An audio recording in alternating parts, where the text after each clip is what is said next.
Going on, everybody? Just thought I'd shoot a quick little video what I'm doing with the Donkey Kong I picked up last Saturday. I'm just basically sanding everything down here, you know, some Bondo work and whatnot on the top. Who knows how that got gouged, but there's a big old gouge in it. The control panel had no cigarette burns in it, which was weird, which now I know why. Is everybody was putting their cigarettes on top of the machine, which is perfect. I could just sand it down, paint it, it's done. The machine didn't have a base on the bottom, so I went ahead and picked up some lumber from the local lumber yard. I went with some pine, got some nice quality pine, hard pine, and I gave it to my buddy who actually has, you know, does some woodworking. So he's just like, yeah, I'll knock it out for you. So waiting for that so I can get this back on its feet. But in the meantime, since it didn't have a base, these people I bought it from just decided to put it on the front.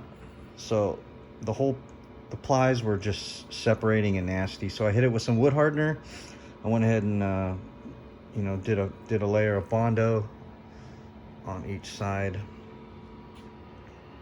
And this is my second pass. I hate Bondo. It's yucky. It looks gross, but it'll turn out nice once I sand it and feather it in. The lock bar holes, I went ahead and filled with fiberglass. They have some stuff called Bondo glass that I like to fill holes with. It's quick, instead of using dowels and gluing it in and chopping it down and sanding it. Like literally this Bondo glass, I'll just tape it from the back side and fill it up probably about 3/4 of the way, you know, not all the way, because this stuff is really hard to sand. So, and then I'll just feather it in. I'll tape it around and then feather the Bondo in on top, and then I'll try and touch this up. I want to keep this as original as possible. I don't want to sit here and strip this whole thing down and laminate. I'm just gonna, just kind of a down and dirty restore and try and keep it as original as possible. So tomorrow I'll drag this out and sand this down, and it'll probably take another 2 or 3 applications of Bondo to mess with that. But I went ahead and I went to Sherwin-Williams, and of course I pulled this front piece off the color match, and they couldn't do a quart without, you know, compromising the color. That was my main thing, is I just want to touch this kind of stuff up down here and, you know, whatnot. That way, you looking at it, you can't really tell unless you get up close. That was my main concern. So I went ahead and forked over it was about $47 for a gallon, and that's the paint code, in case you guys need code for Donkey Kong. But he put it on this wood. I couldn't even tell where he put it. It was pretty damn good, so I was happy with that. And it was really easy to pull this off because the inside wood block on this one is good, but it's all rusted. I couldn't even pull them off. But the right side was perfect. The bolts were perfect for some reason, so I went ahead and just pulled those off and did it that way, and pulled the front. And somebody had kicked the coin door, which you could see probably right about there on the right side. It's been kicked in, so I'll have to glue that back a little bit. It's not too bad. It's not as bad as the Pac-Man was, but I'll glue all the staples. It was about a 1/4 inch sagging off from that front little piece. So I'll go ahead and throw some screws or staple it back in. I really love the way the Japanese built this thing. It's pretty damn easy to take it apart. You know, the screws on the left and the right, you know, they didn't glue it all in.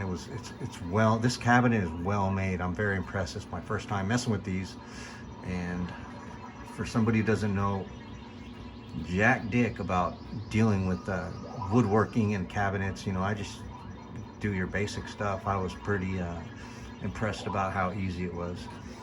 So hopefully I can get the base, you know, done and painted and on within the next week. Get it up on its feet. So, which is important. I'll took a magic eraser to this side and it looks clean, but that top looked just like that. Scuffs and scratches and dings and whatnot, and just a little bit of elbow grease. It looks awesome. That's why, you know, once I put the side art on, you know, I just have to deal with the bottom, and then once it's in a row, you won't be able to tell. And if somebody wants to actually tear it apart and restore it, they can, but I'm just trying to keep this finish. I love the finish on this cab. I know a lot of people talk about, you know, how they did this. I don't know. It feels like laminate. That's how great it is. So just other than that, paint the back door, paint the top. I'll do the inside black and some Rust-Oleum satin all the way down. You know, ordered a bulb starter from Mike's Arcade, I should say. Mark's. But that's what's going on with this part. Coin doors next. I was gonna powder coat it, but you know what? This finish, you know, with you're not gonna be able to get, you know, you only get original once. So I just think I'll hit it with some, you know, I'll sand it and paint it and call it good. And over here, this wood block, which was easy to replicate, it was completely hammered out, and you could see these bolts are not rusted. These are the original bolts, where the right side was completely rusted. The coin door in the back says Twin Cities. I guess at some point this cab was in Minnesota. I've never been to Minnesota, so I believe it's humid there, some type of rust. There's rust all on the PCB cage and down in there. Actually, it's, yeah, right there. It's bad. So I'm gonna tear it all apart, tear the bottom out, and try and sand and clean up what I can. Even the wing nuts that hold the power supply on are all rusted. So I bought some from Mike's Arcade. Bezel, yeah. Posted it on Twitter. I couldn't get that thing off. It's double-sided tape. And of course I tweaked the thing. So I ordered another one. I'll clean that up, and ordered one from Mike's Arcade. I love that guy. He's got everything you need. So what we're working on here is just tearing down the control panel. And got a new instruction card. I'll go ahead and clean this up, hit it with some Novus.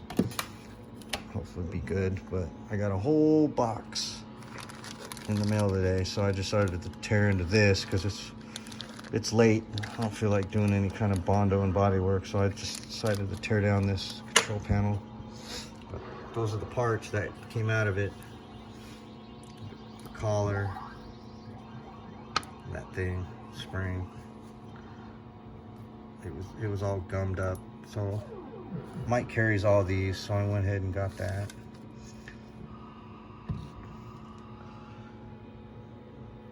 These I just hit with some deoxit, polish them up a little bit here, and clean them up. But those are all the rebuild parts. Gonna rebuild. Those are the non-original buttons, and I ordered a set from Mike.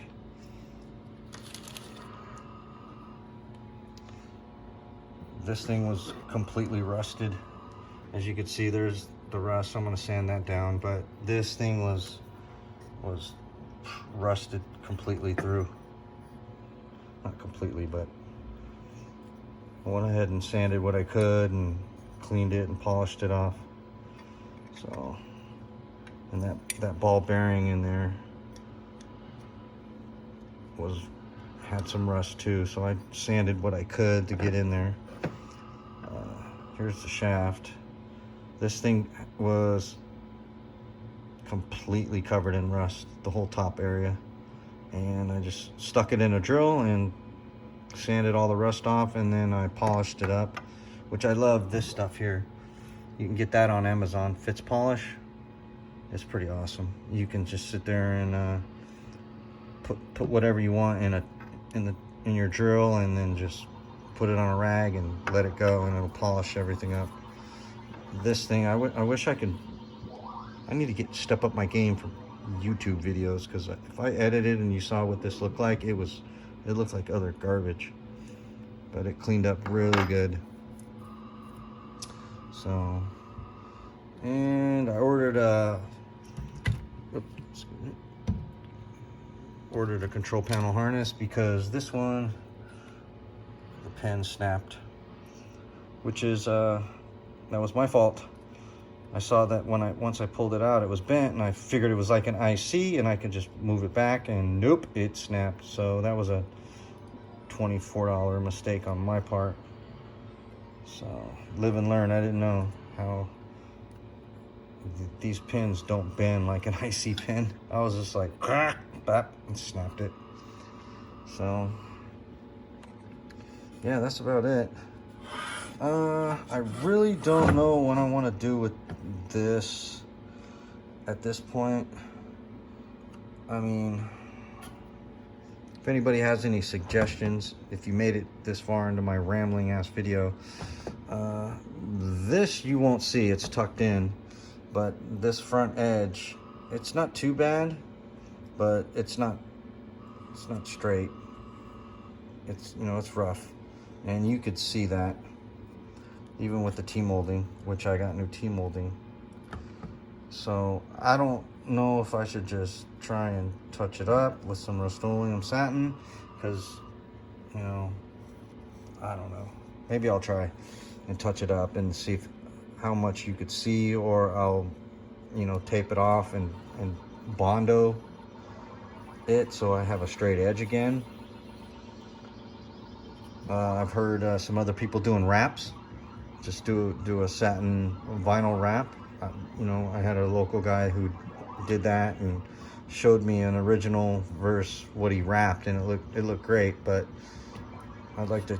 I don't want to wrap it, but I also can't paint it. You can see the sheen difference between the front. So if you have any suggestions, maybe I can touch that up. And once the T-molding's there, you won't, you know, you can't, it won't be that bad. Like I said, I don't want to spend a ton of money into this, although I should. And I have the itching to just tear this cabinet apart and laminate and all. No, I just want to keep everything as original as possible at this point. I know some people prefer to, you know, have their arcade queen, you know, spotless game, but I've gotten to the point where that doesn't bother me too much. It just depends on the game. I think they made a lot of these, and this game is definitely worthy of a total teardown, you know, so maybe I should. You know, like this is completely rusted out. This stuff drives me crazy, so I'm gonna have to pull all those button holders off and sand it down. So as long as it doesn't have any rust, and when I'm standing in front of the game and it looks good and plays great, that's fine. So after a while, you'll learn your lesson after tearing into these games. You know, this Neo Geo, I completely just tore every single nut and bolt and powder coat and this and that and new artwork, and yeah, it just gets kind of crazy. So after a while, you know, 720 definitely worthy of a teardown. You know, the prices have gone crazy, so love the powder coat on that, which I did.